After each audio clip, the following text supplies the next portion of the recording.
दोस्तों नमस्कार। तो आज हम डिस्कस करेंगे सिंपल क्यूबिक स्ट्रक्चर। तो इसके लिए हम देखते हैं क्रिस्टल स्ट्रक्चर क्या है। तो लैटिस प्लस बेसिस।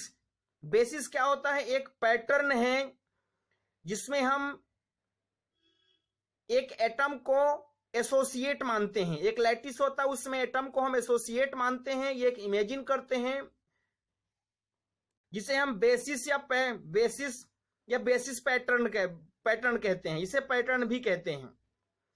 अब दोस्तों ये नॉर्मली क्रिस्टल स्ट्रक्चर तीन प्रकार का हम देखते हैं। एक होता है simple cubic structure, body centred cubic जिसको बीसीसी स्ट्रक्चर बोलते हैं। एक होता है फेस सेंटर्ड क्यूबिक स्ट्रक्चर जिसको एफसीसी स्ट्रक्चर बोलते हैं। इसमें एक फोर्थ भी होता है हेक्सागोनल क्लोज्ड पैक्ड स्ट्रक्चर जिसे हम एचसीपी स्ट्रक्चर बोलते हैं। तो आज हम सिंपल क्यूबिक स्ट्रक्चर का पैकिंग फ्रैक्शन कैसे कैलकुलेट किया जाता है ये हम देख रहे हैं। दोस्तों उसके पहले हम देखते हैं एटॉमिक रेडियस क्या होता है। तो एटॉमिक रेडियस दो नियरेस्ट नेबर एटम के बीच का डिस्टेंस का हाफ होता है, मतलब R = A/2। ये होता है सिंपल क्यूबिक स्ट्रक्चर के लिए। सिंपल क्यूबिक स्ट्रक्चर में एक ही लैटिस पॉइंट होता है और यूनिट सेल के 8 कॉर्नर होते हैं और 8 कॉर्नर पे एक लैटिस पॉइंट होता है। तब इस प्रकार के कॉम्बिनेशन को हम सिंपल क्यूबिक सेल या प्रिमिटिव सेल भी कहते हैं। दोस्तों जैसा कि हमने डिस्कस किया अभी अभी कि सिंपल क्यूबिक स्ट्रक्चर के प्रत्येक एटम के चारों तरफ 6 नियरेस्ट नेबर्स एटम होते हैं।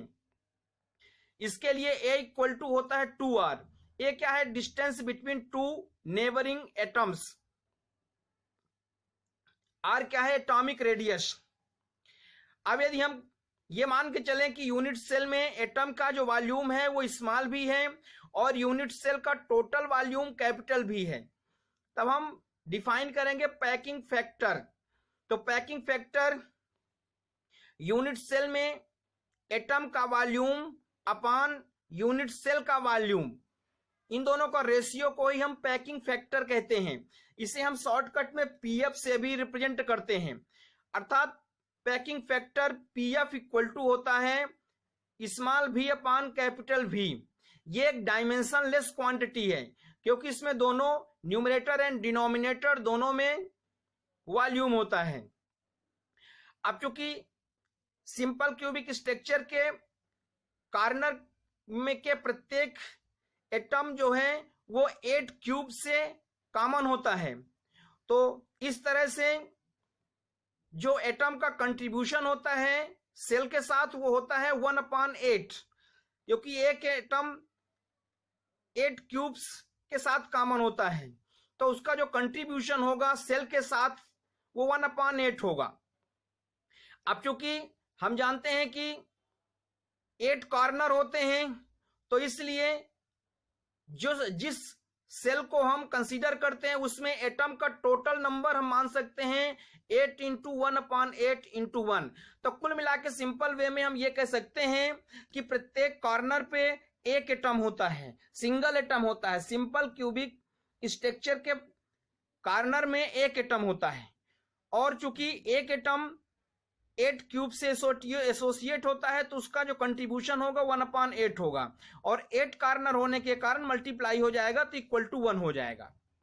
अब हम देखते हैं पैकिंग फैक्टर। जैसा कि हमने अभी डिस्कस किया कि यूनिट सेल में एटम का वॉल्यूम अपॉन यूनिट सेल का वॉल्यूम, इन दोनों का जो रेशियो होता है वो कहलाता है पैकिंग फैक्टर। अर्थात पैकिंग फैक्टर = होगा small v upon capital V। अब एटम का जो शेप होता है वो स्फेरिकल होता है और स्फीयर का वॉल्यूम होता है 4/3 πr³। तो यहां से जो एटम का वॉल्यूम होगा वो हो जाएगा कितना? 4/3। ये 4/3 πr³। यहां 1 लिखा हुआ है चूंकि इसमें प्रत्येक कॉर्नर पे सिंगल एटम होता है इसलिए यहां पे 1 लिखा हुआ है, क्योंकि नंबर ऑफ एटम हो गया 1 और A³ क्या है? टोटल क्यूबिकल यूनिट सेल का वॉल्यूम है। हम जानते हैं क्यूब का वॉल्यूम होता है ए क्यूब। यहां पे ए क्या है, उस क्यूब का साइड है, अर्थात दो एटम के बीच की डिस्टेंस है, दो नियरेस्ट एटम के बीच की डिस्टेंस है, या हम उस यूनिट सेल का साइड कह सकते हैं, क्यूबिकल यूनिट सेल का साइड कह सकते हैं। अब यहां से हम जानते हैं इक्वल टू 2r, ये r equal to a/2 value put करेंगे, π/6 आएगा। पाई की वैल्यू 22/7 या 3.14 वैल्यू पुट करेंगे और इसको सॉल्व करेंगे तो इस तरह से इसकी वैल्यू हो जाएगी 0.52, जिसको हम लिख सकते हैं 52%। तो इस तरह से हम देखते हैं कि सिंपल क्यूबिक स्ट्रक्चर का जो पैकिंग फैक्टर होता है वो 52% होता है, जो कि दूसरे स्ट्रक्चर के कंपेयर पे सबसे कम होता है। सबसे कम होता है सिंपल क्यूबिक स्ट्रक्चर का पैकिंग फैक्टर, इसलिए इसे हम लूजली पैक्ड स्ट्रक्चर भी कहते हैं। एससीसी स्ट्रक्चर में सिर्फ पोलोनियम ही एक ऐसा एलिमेंट है जो एससीसी स्ट्रक्चर को फॉलो करता है। बाकी बहुत सारे और कंपाउंड होंगे, लेकिन एलिमेंट में पोलोनियम ही है जो कि एससीसी स्ट्रक्चर को कंप्लीटली फॉलो करता है। अब दोस्तों ये है इसका एससीसी के स्ट्रक्चर का डायग्राम। तो यहां पे हम देख सकते हैं कि यहां पे 1 2 3 4 ऊपर हो गए तो 4 नीचे भी होंगे, तो इस तरह से 8 कार्नर हो गए, और इसमें 8 कार्नर है और हर कार्नर पे सिंगल एटम है। एक यहां एटम होगा, एक यहां एटम होगा, एक यहां एटम होगा, तो इस तरह से हर कार्नर पे सिंगल एटम है। तो इस तरह से ये हो गया आपका एससीसी स्ट्रक्चर।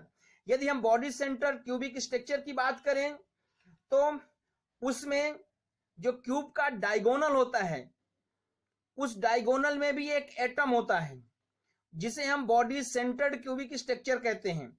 इसका पैकिंग फैक्टर हम नेक्स्ट वीडियो में कैलकुलेट करेंगे, पर एज ए जनरल नॉलेज हम आपको बता दें कि इसके यूनिट सेल में 2 एटम होते हैं, क्योंकि कार्नर में एक एटम होते हैं और क्यूब का जो डायगोनल होता है, बॉडी डायगोनल होता है, उस डायगोनल में एक एटम होता है। तो इस तरह से यूनिट सेल में टोटल नंबर ऑफ एटम होते हैं 2, और इसका जो पैकिंग फैक्टर निकलता है, तो जैसे इसमें पैकिंग फैक्टर में 1 लिखा हुआ है, इसी तरह से अगर हम देखें यहां पे 1 है, तो यदि हम बॉडी सेंटर्ड क्यूबिक स्ट्रक्चर का देखें जिसे हम बीसीसी स्ट्रक्चर कहते हैं, यहां पे 1 की जगह 2 आ जाएगा। और इसका जो रेडियस का कैलकुलेशन है तो a इक्वल टू होता है 4r/√3। तो इस तरह से बॉडी सेंटर क्यूबिक स्ट्रक्चर का पैकिंग फैक्टर होता है 68%, अर्थात बॉडी सेंटर क्यूबिक स्ट्रक्चर जो मटेरियल है वो ज्यादा डेंस होता है, और एससीसी स्ट्रक्चर जो है सिंपल क्यूबिक स्ट्रक्चर ये हॉलो होता है। मतलब एफसीसी स्ट्रक्चर या बीसीसी स्ट्रक्चर, एफसीसी स्ट्रक्चर का पैकिंग फैक्टर होता है 74%, मतलब एफसीसी स्ट्रक्चर ज्यादा डेंस होता है, फिर बीसीसी 68% पैकिंग फैक्टर होता है, वो थोड़ा सा कम डेंस होता है, और जो सिंपल क्यूबिक स्ट्रक्चर है वो बहुत ही कम डेंस होता है, मतलब इसको हम लूजली बाउंड मटेरियल कह सकते हैं। अब दोस्तों हम थोड़ा सा और डिस्कस करना चाहेंगे, इसमें एक और होता है diamond cubic structure. Diamond cubic structure हम जानते हैं कि डायमंड सबसे हार्ड मटेरियल माना जाता है, लेकिन इसका जो पैकिंग फैक्टर होता है ओनली 34% होता है।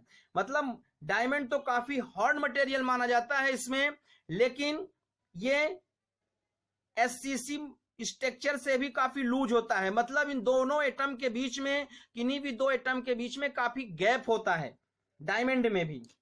तो इस तरह से हमने डिस्कस किया डायमंड यूनिट सेल में।